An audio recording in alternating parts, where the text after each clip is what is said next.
In this video, we're going to learn how to create this red and blue background.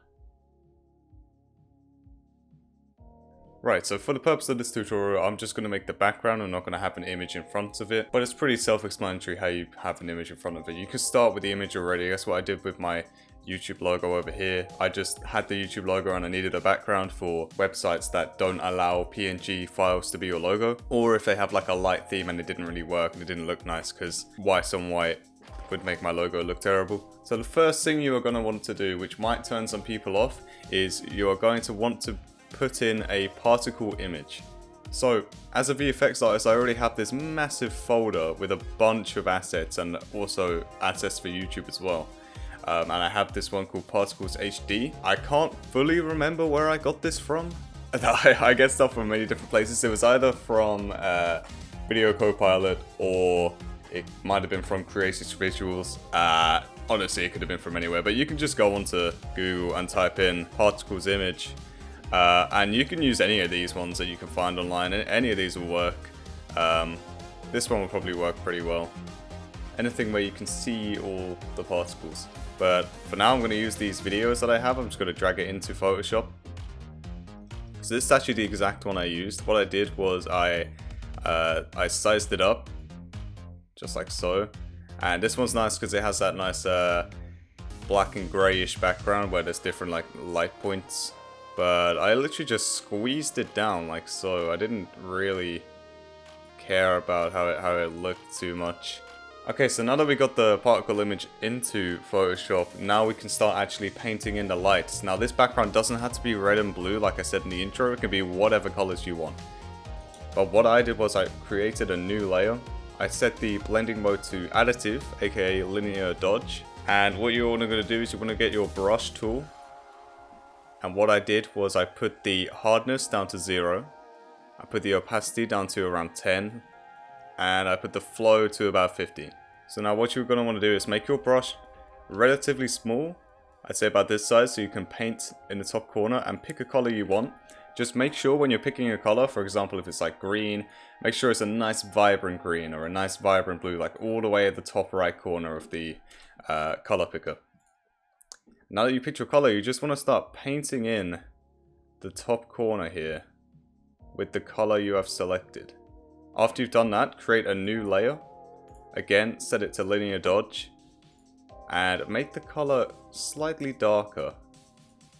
And then size your brush up to be much bigger than it was before. And then again, start painting in the image. And then create a new layer. Once again, make the color a lot darker. Size up the brush and begin painting in the picture. Now, you can always go back if you wanted and try and get the color you had before.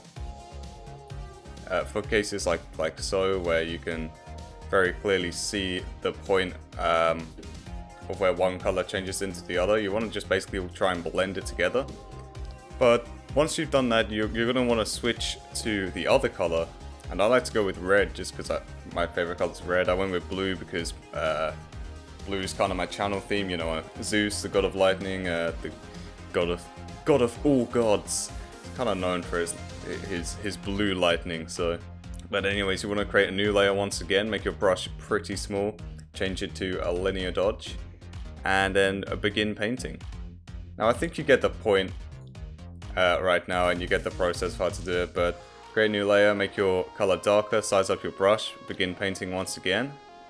And finally create a new layer, set it to add, make the color dark, size up your brush, and paint once again.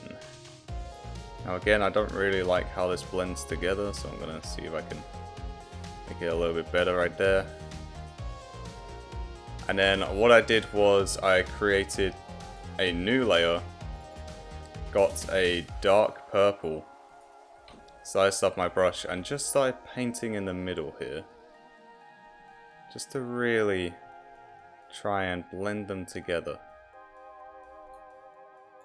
Alright, and that's basically it. This is... Just set this to linear add, or linear dodge, add, and you're done, basically. This is the background I use, and this is how you create it. You can obviously have whichever colors you want, but I would recommend having a color on the left, a color on the right, and then sort of a mix in the middle. And that's how you create the background. Alright, if you guys want me to do more tutorials like this, showing you how to create different stuff in Photoshop, maybe some stuff in After Effects, editing in Premiere Pro, basically anything Adobe, maybe some Illustrator as well, let me know by leaving a like and commenting something you need help with or something you would like to see. If you did find this helpful, I'd very much appreciate it if you subscribed. Classic YouTuber thing here, but 80% of you are not subscribed, so I'd very much appreciate it if you just hit that red button, as it also motivates me to keep posting, and I'll see you guys later.